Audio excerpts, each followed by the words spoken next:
Welcome back. America అంటే ఓ స్వేచ్ఛాయుత దేశం. కానీ ట్రంప్ అధ్యక్ష పీఠమెక్కిన 3 వారాల్లోనే అక్కడి పరిస్థితిని మార్చేశారు. ఇక్కడి స్థానికుల్లో ఎక్కలేని జాత్యహంకారాన్ని నింపేశారు. అధికారులు కూడా హద్దుమీరి ప్రవర్తిస్తున్నారు. పరాయి వాళ్లు, ముస్లింలు ఎవరు కనిపించినా అనుమానంగా, అమానుష్యంగా, ఆగ్రహంగా చూస్తున్నారు. మీ దేశానికి ఎప్పుడు వెళ్లిపోతారంటూ నిలదీస్తున్నారు. అమెరికన్ చరిత్ర ఎన్నడూ చూడని ఈ జాత్యహంకారమంతా ట్రంప్ ఎక్కించిన విషయమే.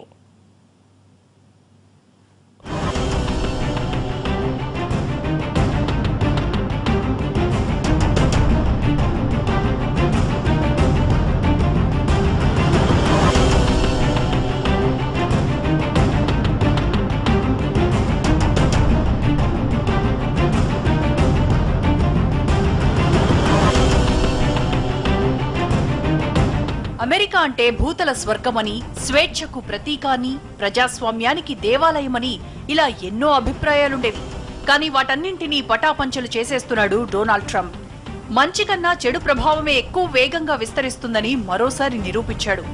తాను అధ్యక్ష పీఠం ఎక్కి 3 వారాలు కాకముందే ప్రజల్లో అంతులేని జాత్యహంకారపు వైరస్ ఎక్కించేశాడు. దీంతో తామేం చేసినా అడిగేవాడు లేడన్నట్లుగా స్థానిక అమెరికన్లు రెచ్చిపోతున్నారు. పరాయి వాళ్లు కనిపిస్తే చాలు ఆపి మరీ అవమానిస్తున్నారు. మీ దేశానికి ఎప్పుడు వెళ్లిపోతారంటూ గుచ్చి గుచ్చి ప్రశ్నిస్తున్నారు.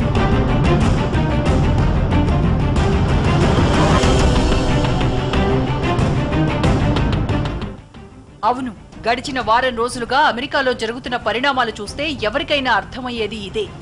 ఇటీవల అమెరికాలోని శాన్ ఫ్రాన్సిస్కో విమానాశ్రయంలో ఓ 70 మంది విదేశీ టూరిస్టులను అమెరికాలోకి రానివ్వకుండా వెనక్కి తిప్పి పంపించారు. నిజానికి సదరు టూరిస్టులకు వ్యాలిడ్ వీసాలున్నా నిర్దాక్షిణ్యంగా తిప్పి పంపేశారు.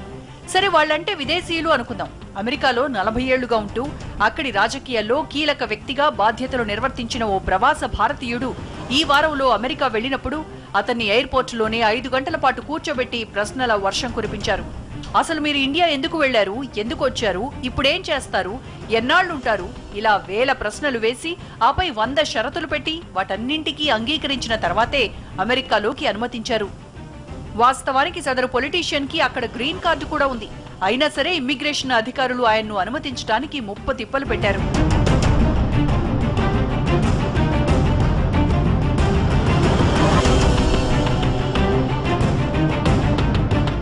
ఇదేదో అధికారుల స్థాయిలోనే జరుగుతున్న వ్యవహారం కాదు. ఇక్కడి స్థానికులు కూడా ఇదే రేంజ్ లో రెచ్చిపోతున్నారు. అమెరికాలో 35 ఏళ్లుగా ఉంటున్న ఓ ముస్లిం వ్యక్తి తన పిల్లల్ని స్కూల్లో దించి వస్తుంటే అతన్ని అడ్డగించిన కొందరు స్థానిక అమెరికన్లు నువ్వు ఇంకా అమెరికా వదిలిపోలేదా అని నిలదీశారు. ఇది ట్రంప్ ఎక్కించిన కొత్త రకం జాత్యహంకారం. ఇప్పుడు అమెరికాలో అందరిలోనూ భయం. కొత్తగా వీసా వచ్చిన వాళ్లలోనే కాదు, 50 ఏళ్లుగా ఇక్కడ ఉన్న వాళ్లలోనూ అదే భయం. 10 ఏళ్ల కిందట గ్రీన్ కార్డు వచ్చి ఇక్కడ స్థిరపడ్డ వాళ్లలోనూ ఇదే భయం. ఇలా ఇక్కడికి వలస వచ్చిన ప్రతి ఒక్కరూ భయంతో వణికి చేస్తున్నారు. ఇక పరాయి వాళ్లు కనిపిస్తే చాలు స్థానిక అమెరికన్లు వాళ్లకు ఎదురొచ్చి మరీ బెదిరిస్తున్నారు. మేం మాత్రమే లోకల్, మీరు కాదంటూ ట్రంప్ చేస్తున్న హూంకారాలు ఇప్పుడు ఎన్ఆర్ఐలు, ఇతర అమెరికన్ల వెన్నుల్లోనూ వణుకు పుట్టేస్తున్నాయి.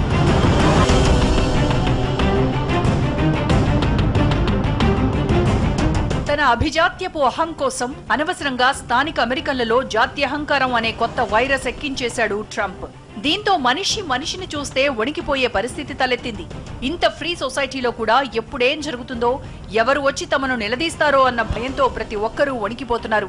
ఇప్పుడు యుఎస్ లో ఉన్న H1B వీసాదారుల్లో ఏడాదికి 40 నుంచి $50,000 జీతం తీసుకునే వాళ్లు 50% ఉన్నారు. ఇక 60 నుంచి $70,000 జీతం తీసుకునేవారు 40% ఉన్నారు. ఇక గరిష్టంగా $1,00,000 వేతనం అందుకునేవారు కేవలం 5% ఉన్నారు. అంటే అక్కడున్న ప్రవాసుల్లో ఎక్కువ మందికి కనీస వేతనాలే వస్తున్నాయి. కానీ ట్రంప్ మాత్రం తమ జీవితాల్ని విదేశీయులు ఎత్తుకుపోతున్నారంటూ అనవసరంగా అరిచి గగ్గోలు పెడుతున్నాడు.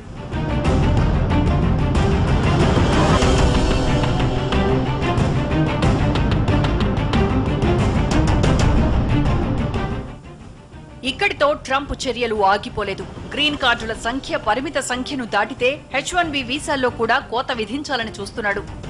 దీనంతటికీ ట్రంప్ చెప్తున్న సాకు ఒక్కటే. గడిచిన 30 ఏళ్లలో అమెరికన్ల వేతనాలు కేవలం 2% మాత్రమే పెరిగాయట. కానీ విదేశాల నుంచి ఇక్కడికి వచ్చిన వాళ్ల వేతనాలు మాత్రం 200% పెరిగాయంటున్నాడు. నిజానికి స్థానిక అమెరికన్లలో ఆ స్థాయి నైపుణ్యాలుండవు కాబట్టే విదేశాల నుంచి నిపుణుల్ని అమెరికా దిగుమతి చేసుకుంటోంది. ఇదేదో ఇప్పుడిప్పుడే పుట్టుకొచ్చిన వ్యవహారం కాదు, శతాబ్దాలుగా జరుగుతున్న వ్యవహారమే. కానీ ట్రంప్ తమ దేశ చారిత్రక విధానాలకే తూట్లు పొడుస్తున్నాడు. ట్రంప్ దూకుడు చూసి స్థానిక అమెరికన్లు కనిపించిన వారినల్లా మీరు మీ దేశానికి ఎప్పుడు వెళ్లిపోతారంటూ నిలదీస్తున్నారు.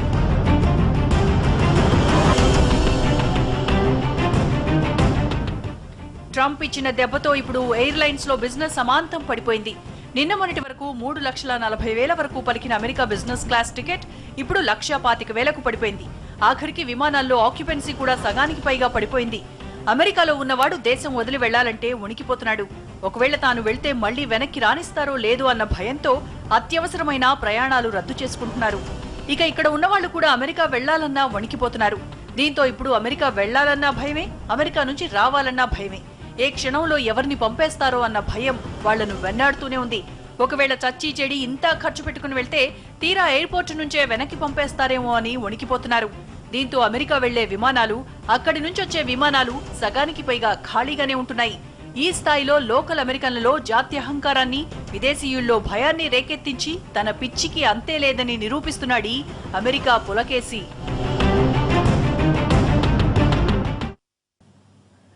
నేను మాత్రమే లోకల్, మీరు కాదు అంటూ ట్రంప్ ఎక్కించిన ఈ జాత్యహంకారపు వైరస్ ప్రపంచాన్నే గడగళ్లాడిస్తోంది.